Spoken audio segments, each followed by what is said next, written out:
there. How's everybody doing? Is everybody's favorite conservative in New York? Christopher Wright. To present you with one of my infamous walk and talk videos. For today's walk and talk, we're going to have a special guest with me today to go on a walk along, and we're going to talk about the situation going on with what everybody's hearing about with Ukraine Gate. So, I want to have him introduce himself and say a little bit about his background, and then we'll go from there. 1 second, go the wrong way there. Hi, I'm Daniel Berg, and I'm a candidate for U.S. Senate in New Jersey against Cory Booker in 2020. I've been a political activist with the LaRouche Political Action Committee for about 8 years. And when I started to get involved in politics, we were campaigning to impeach Obama. And I felt like this absolutely had to happen, in large part because I saw what happened with the Libya War. I said, this guy got the Peace Prize, and now we're going into an outrageous new war completely on false pretenses. The Congress didn't vote for it. Libya was no threat to the United States, and we saw what's happened since then. True. Right, the whole country's destroyed. Gaddafi was assassinated, and Hillary Clinton laughed about it, right? And then we dropped 80,000 bombs on the country. Now they have open-air slave markets. What happened is that in 2013, late 2013, the Obama administration, with Joe Biden playing a leading role, they tried to do the same thing to Ukraine. That's very true, very true. Listen to this, folks. This is the whole issue of the Ukraine Gate, is that supposedly in the media, the issue, that there's a discussion about the corruption of Joe Biden. Obviously, he's corrupt. I mean, who has to tell you that Hunter Biden being on Burisma was corrupt? Yeah, it's cokehead son. Like, come on now. Yeah, right, completely coke-addled. But the issue was that they were actually engaged with Victoria Nuland, who was the Assistant Secretary of State at the time, and the National Endowment of Democracy, and George Soros in financing a coup of that government.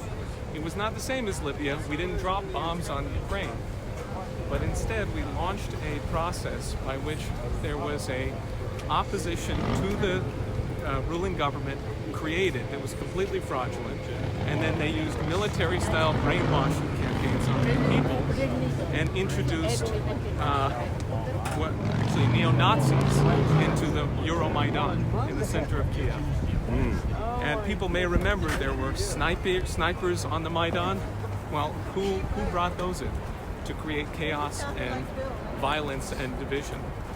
And this had to do with larger geostrategic issues, namely that the Obama administration and the neocons, the neoliberals and the neocons, share an aim of the British establishment, which is to keep the U.S. at odds with Russia, China, with any great power. So they're trying to keep the U.S. involved in war, especially in places that are on the edge of the territories of Russia and China, like Ukraine. So this was an effort to create a problem on the border of Russia, and it did. It created a huge problem. That country has collapsed. Ukraine is now the poorest country in Europe, and you have a continued problem of neo-Nazis throughout the region.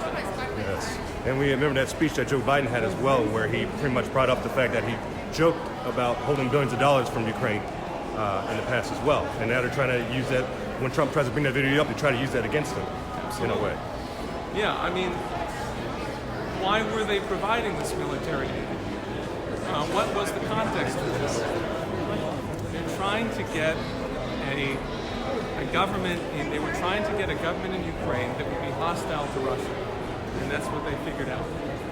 So here comes Donald Trump, and he's the candidate who says no more to the regime change wars, end the endless wars, and he says this thing which is eminently commonsensical. A good relationship with Russia and China is a good thing, not a bad thing. Right? Yes, exactly. The American people are fed up with the wars. They're fed up with these disastrous policies of bailouts and wars, and we voted for him. And we brought this wild man into office, right? Thank God. Thank goodness, right? Otherwise, we'd probably be in World War III. Oh yeah, definitely. We'll be in War with Russia for sure. Yeah, that's for sure. So Hillary had called Putin a Hitler. And publicly, it said he's like Hitler. Oh, everybody's like Hitler in her book. Yeah, right. So, and now they're talking about, of course, now Trump is Hitler. So, yes. But Trump comes in, and the same exact people who were engaged in running that coup in Ukraine are engaged in trying to overthrow him. And if you take a look at the case with this new revelation by Paul Sperry from the New York Post, that the whistleblower is this young guy, Eric Ciaramella, right? He's the former CIA analyst. He's also the person who actually was involved and working closely with Joe Biden in Ukraine, in the whole Ukraine process, or on Ukraine, so to speak. In the beginning of the Trump administration, he was made the head of Ukraine operations for the National Security Council. And this is the guy who listened to, this perfect conversation, as Trump calls it, with Zelensky, and said, I need to report this. So this is how it all initially started right here. Exactly. So this guy, the thread, which includes a woman named Alexandra Chalupa, who was a DNC operative who was involved in creating dirt against Paul Manafort, the thread from the overthrow of the government of Ukraine into the attempted overthrow of Trump, which is what it is, right? It's a coup. Yes, exactly. That's clear. And if we can cause that to boomerang on them, and have it come out that these guys, Obama and Biden, financed neo-Nazis with George Soros, overthrew that government, then you can get a clearing of the decks, right? And yes. It means that we could accomplish an outlook like what Trump is doing in Syria now, where we go to Russia, we go to China, we go to India, and we say, we're America first, you're Russia first, you're India first, you're China first, but we must have common interests, and let's work on them together. Like killing Baghdadi, right? Killing terrorists is good for both of us. Exactly. And their backups as well. Well, that's true, right? Yep. Destroying the terrorist systems, which have been financed by the globalists and by Obama. Remember Michael Flynn? He was fired by Obama when he was head of the DIA because he publicly stated that he had warned Obama, you're financing terrorists in Syria, and that's going to bite us in the ass. So he was thrown out. You're not allowed to say something that's so, you're not allowed to point out that the emperor has no clothes. Right? Good example.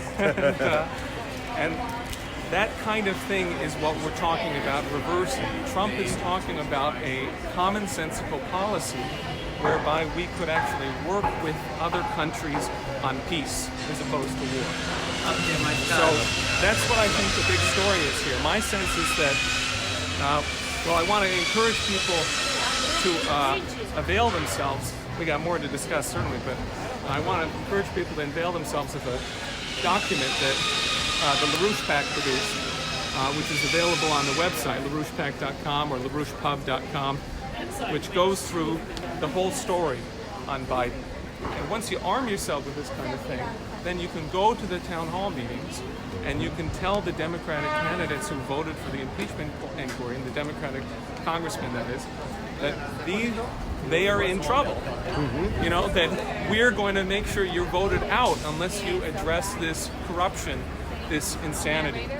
So that's I think a big step for us to take. Okay, excellent. That's an excellent presentation there. And again, that was a good friend and fellow patriot Daniel Berg. And I wanted to link up with him, and this is the main reason why, because I had an idea of what was going on. It was bigger than just the Democratic Party. This is a deep state issue. And I wanted to find somebody who could help me press that issue the best. And Daniel, as you can see, he knows his stuff, man. He comes with the facts and the evidence like I love to have. And we're presenting you guys out there with the truth because you can be armed with the truth. So you can go out there with the truth and you can do what we're doing and get the message out there to the public, because we need to spread this message. We all know this is a coup against the president of the United States. And now we got the information of who's behind the coup. Now you can, if you don't agree with anything I'm saying or what we're saying, please do research on what we're saying here. Because if you do the research, you'll see the information right there in front of you. So. Can I bring one thing up Sure, before we close out, which is that take a look at the London Independent today. Okay, the British press has a headline, which I wrote down in my notes here. Let me read it aloud. It says, quote, "It's like nothing we've come across before." UK intelligence officials shaken by Trump administration's requests for help with counter-impeachment inquiry. What it details is the fact that the British intelligence networks are terrified. That's effectively the message that comes across, because Barr is going to Italy, he's going to Ukraine, or he's sending people to Ukraine, and Giuliani's working on that. And Barr is speaking with people, or having the DOJ speak with people in the UK to sort of identify. Well, who set up George Papadopoulos? Who set up, Christopher Steele? Where did this stuff come from? Very true. Right? And when this kind of thing comes out, then you get a taste of the globalists. You get a taste of the way that there's an international effort against Trump. That it's not merely the deep state, it is the deep state, but it's also these figures like Christopher Steele in MI6, who was also involved in the coup. And he was reporting to John Kerry during that period. So there's a whole background on this, which I agree with you. Really need to research, we need to consider. But I think it's quite clear that it could be forced to crush them, and if that happens, then we could have a change in many other policies. We don't need globalist economic policies. We don't need policies. No New World Order. No population reduction. We don't need policies that mean a end to scientific progress. When I started campaigning to impeach Obama, it was after the fact. Lyndon LaRouche called for his impeachment when he cut funding to NASA's manned space program. Why is it that there's an obsession with blocking man's progress in science? That's what we're up against, something that's deeper than merely a political issue. Yes, I totally agree. All right, so I hope you guys got the message today, man. We hope we got it to you loud and clear. I wanted to take my time with this because I didn't know it was going to come out, do an 8-minute video of me walking, talking about this, and not have all my facts in order. So I hope you guys listened today, got the information, and like I said, hope all you can do right now, please subscribe to the channel, like, share, get the information out there. But everybody, thank you for tuning in. Hope you enjoyed today's message. And like always, God bless everybody listening, God bless America, and God bless the President of the United States of America. Peace out.